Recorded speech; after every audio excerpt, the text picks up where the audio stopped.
Gruesome, I wake up to a small amount of warmth on my arm in a room as cold as the Arctic.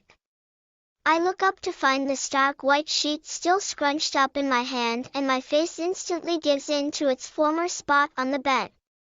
The spot is damp and sticky with my salty tears and warm mucus. The warm spot on my arm becomes warmer as the nurse gently tightens her grip on me. "I'm sorry, sir, but you're going to have to leave unless you're family or a friend, and you have already stated that you are neither." I don't budge, and she sighs. "I can give you 5 more minutes with him, nothing more, and then you're going to have to leave." Okay. Forensics wants an autopsy done on the body. She loosens her grip and then lands a light pat of sympathy on my back before I hear her footsteps growing fainter as she moves on to the next patient. How do people do that? Continue living as if nothing happened? Knowing a young boy's light has just been put out? An autopsy? They're going to cut him up. That's gruesome. And then I think back to how I had found him. Sprawled and unmoving on the window washing boom 15 floors below. Gruesome, even more gruesome was the moment when I finally managed to roll him back up to roof level with the boom, and I regrettably was the first to see the dark red blood pooling around the crack in his temple. 5 minutes later we were being whirled away in an ambulance with its sirens blaring at other traffic to get out of the way. The paramedics were on him. He was crashing. I stood there trying to breathe, with a boy's blood on my shoulder. That was all just an hour ago. Now they want to cut him up. The air outside the hospital is cool and calming. The sun is blazing as it should be at the height of summer. Skies are clear and charmingly blue. A perfect day to not die. It all still feels so surreal. The dead boy's bike in my hand. This walk to the so-called shelter that he stayed at. "Hey," a young voice shouts my way. Is it him? Is he back? I snap out of my trance to see a young boy limping towards me. More like dragging his leg along with the rest of him. Thief! Where's Trent? Why do you have his bike? He yells angrily. I found it, liar. What did you do to him? He gets so angry that his voice breaks. I took him to hospital, I reply emotionlessly. The boy is taken aback. The hospital? Why? I sniff back tears. Who are you, Sadie? He asks more than answers. Also from the shelter? Yes. Was he your friend? He is my best friend. Who are you? His angry demeanor returns and he balls up his fists. Before I even realize what's going on, I walk over and embrace the boy in one arm while the other still holds onto the bicycle. Trent isn't coming back. His eyes widen. You're crazy. Who are you? What did you do to Trent? What did you do to Trent? His accusations and anger turn to sobs as he violently wrenches himself from my embrace and pounds on my chest for answers. What did you do to Trent? I pick up the sobbing boy, as light as a feather, skin and bones to the touch, and place him on the bicycle seat. After facing a stubborn receptionist, whose stubbornness doesn't last long because of Sadie's aggression, Sadie is in the exact spot I was in under half an hour ago, tears streaming down his face, in visible agony after witnessing his friend's demise. How could you do this? Trent? What were you thinking, man? We said we would stick it out together. Stick it out together? What happened? Sadie sniffles, and then goes silent. I'm sorry, it's none of my business, I say, feeling the heat of embarrassment engulf my face. You don't have to tell our foster parents, he interrupts me. His father was hurting him while his mother was away on business trips. I just didn't like mine. It's like they took me in for the sake of their reputation. They didn't love me. I nod in understanding. He loved his mother. She was going to adopt him, but she had no idea how two-faced her husband was. Trent didn't know what to do. He couldn't say no to being adopted, especially since he was so old. He was lucky enough to even have a family that wanted him. How old was he? I asked. 15, same age as me. He ran away about 2 months ago, even though he knew his mother would be devastated. 2 weeks ago though he hurt his arm real bad. I hurt my leg. Didn't want to come to hospital because he knew they'd call his parents and he'd have to go right back to that man. He was depending on us at the shelter to help him do stuff because his arm was hurt so badly. He hated being so dependent on us. He thought he was being a burden to us. But I promised to stick by him. He knew the cops were looking for him so that they could take him back home.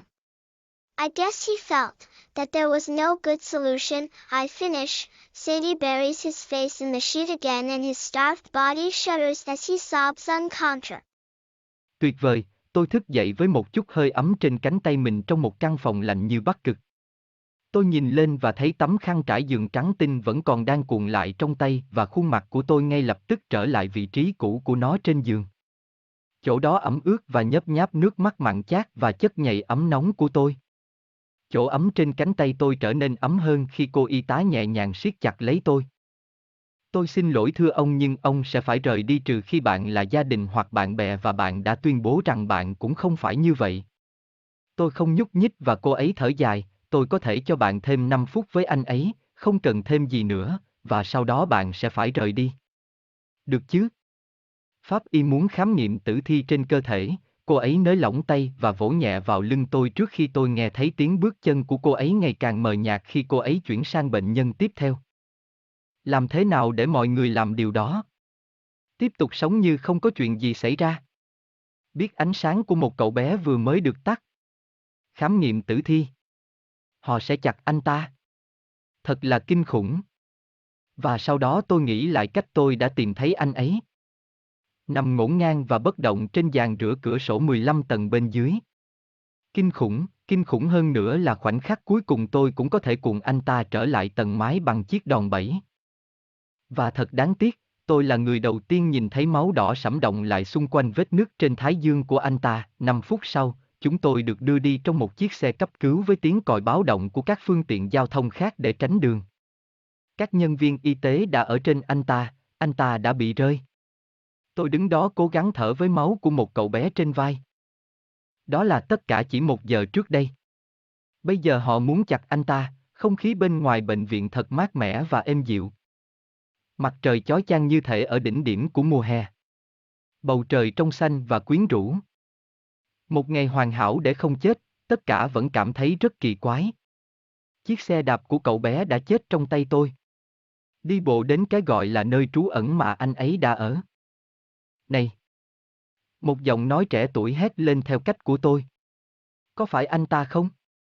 Anh ấy đã về chưa? Tôi thoát khỏi trạng thái xuất thần khi nhìn thấy một cậu bé đang đi khập khiễng về phía tôi, giống như đang kéo chân cậu ấy theo những người còn lại, đồ ăn trộm. Trang ở đâu? Tại sao bạn lại có chiếc xe đạp của anh ta? Anh ta giận dữ hét lên, tôi đã tìm thấy nó, người nói dối. Cậu đã làm gì anh ấy vậy? Anh ấy tức giận đến mức vỡ giọng. Tôi đưa anh ấy đi bệnh viện, tôi vô cảm trả lời, chàng trai sửng sốt. Bệnh viện? Tại sao? Tôi sụt sịt nước mắt. Bạn là ai, Sadie? Anh ấy hỏi nhiều hơn là câu trả lời, cũng từ nơi trú ẩn. Đúng, anh ấy có phải là bạn của bạn không? Anh ấy là bạn thân nhất của tôi. Anh là ai? Trước khi tôi kịp nhận ra chuyện gì đang xảy ra, tôi bước tới và ôm lấy cậu bé trong một cánh tay trong khi tay kia vẫn giữ chặt chiếc xe đạp.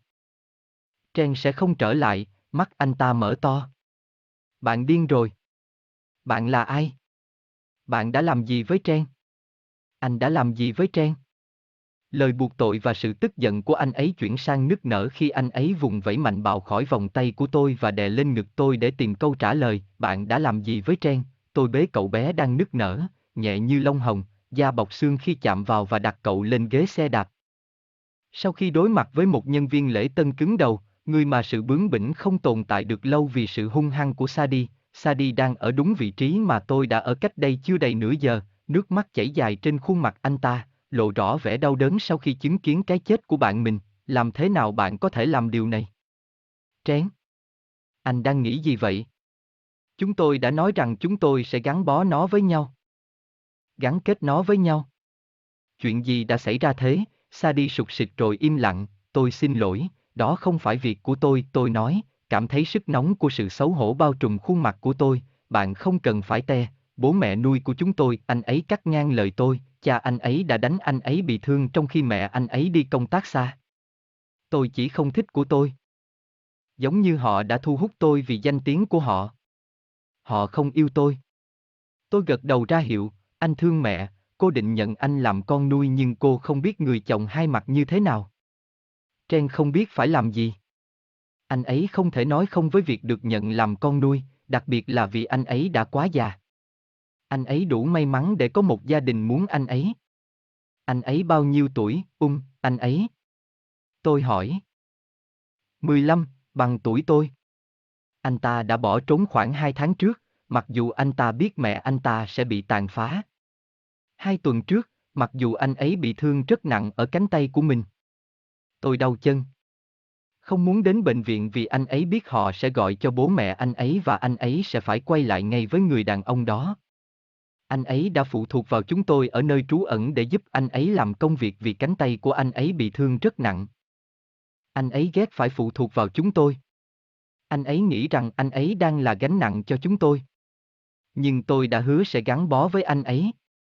Anh ta biết cảnh sát đang tìm kiếm anh ta để họ có thể đưa anh ta trở về nhà. Tôi đoán anh ấy cảm thấy rằng không có giải pháp nào tốt cả. Tôi kết thúc, Sadie lại vùi mặt vào tấm khăn trải giường và cơ thể đói khát của anh ấy rùng mình khi anh ấy khóc nức nở.